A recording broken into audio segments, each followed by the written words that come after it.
Hello students, in this video we will discuss about waveguide introduction, and also we will discuss about parallel plane waveguide.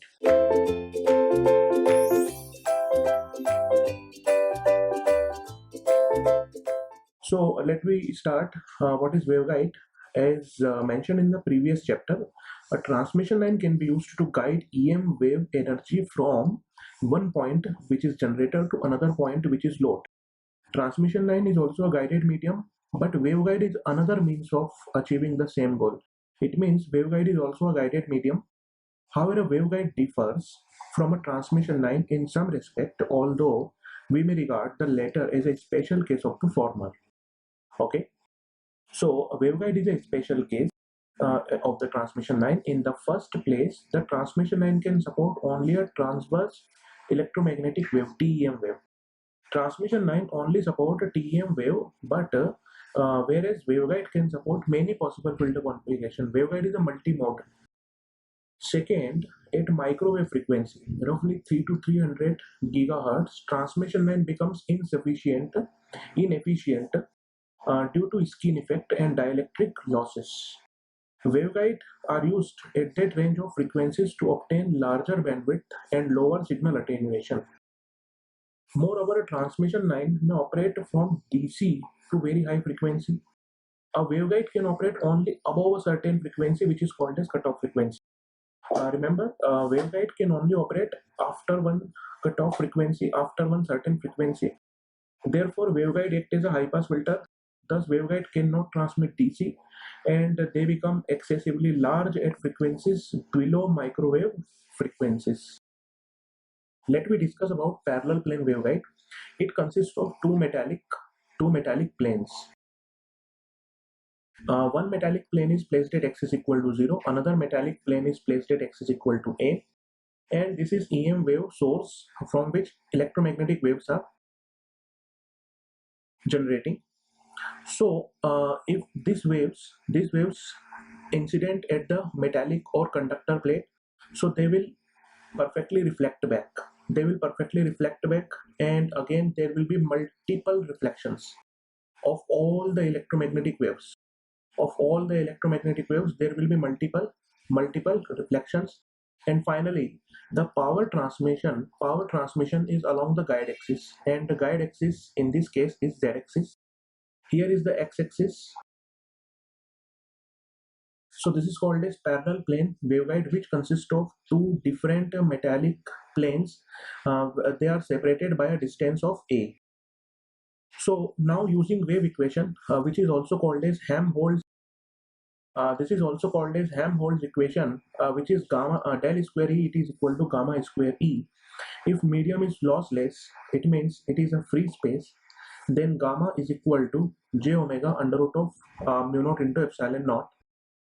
Now the wave is traveling in x and z direction, so del 2 E by del y2, it is equal to 0 here.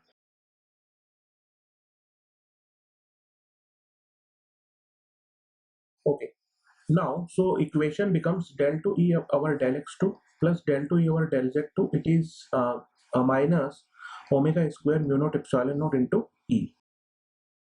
Now we are assuming propagation constant along guide axis is gamma bar, and propagation constant along x-axis is gamma x. So we are assuming Ez, it is E naught e to the power minus of gamma bar z. So when we differentiate once with respect to z, so this wave becomes minus gamma bar E.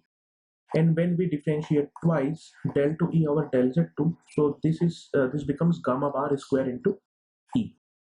So del 2 E over del x2 plus gamma bar square into E, it is equal to minus of omega square mu epsilon into E.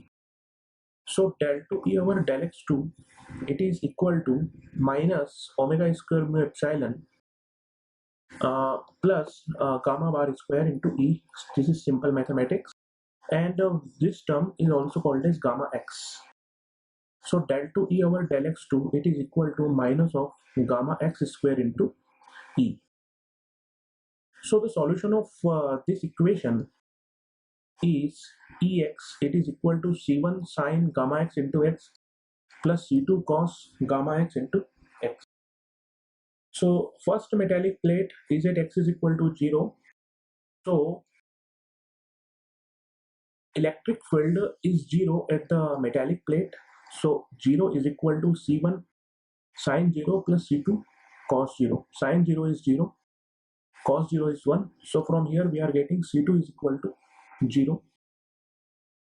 So electric field is C1 sine gamma x into x. Second metallic plate is placed at x is equal to A. So also electric field is 0 here. So C1 sine gamma x into A. So sine gamma x into A is equal to 0. It means gamma x A is equal to m pi, where m is an integer. So gamma x, it is equal to m pi by A. So gamma bar, it is equal to gamma x square minus omega square mu epsilon. So gamma bar, it is equal to m pi by A whole square minus omega square mu epsilon. Now there are some cases here. Case number one, if m pi by A whole square is greater than omega square mu epsilon. In this case, gamma bar is a real number. If this quantity is greater than this quantity, so gamma bar is a real number, and alpha bar plus j beta bar is also a real number. So alpha bar is not equal to 0 in this case, and beta bar is 0. It indicates there is no propagation along guide axis and there is only attenuation, because alpha bar is non-zero and beta bar is 0. So this case is undesired. Case number 2 is if m pi by A whole square is less than omega square mu epsilon. So gamma bar is under root of negative quantity, and this is purely imaginary number. If this is a purely imaginary number, it means alpha bar plus j beta bar, it is purely imaginary number. It means alpha bar is 0, but beta bar is not equal to 0. So this case is desired because we want alpha should be 0, because alpha is an attenuation constant. So we don't want that there should be any attenuation in the wave. So it indicates propagation without any attenuation. So this case is desired case for us. So gamma bar, it is under root of m pi by whole square minus omega square mu epsilon. Now here we will calculate the cutoff frequency of parallel plane waveguide. In this case, we will equate this m pi by A whole square with omega square mu epsilon. So m pi by A whole square is equal to omega square mu epsilon. So in this case, we will get omega, it is 1 by root mu epsilon into m pi by A. So if free space is present, so 1 by root mu epsilon, it is equal to c. C is the speed of light in the free space.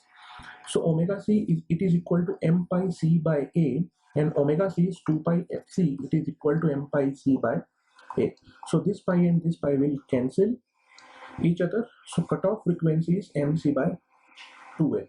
So this is in hertz.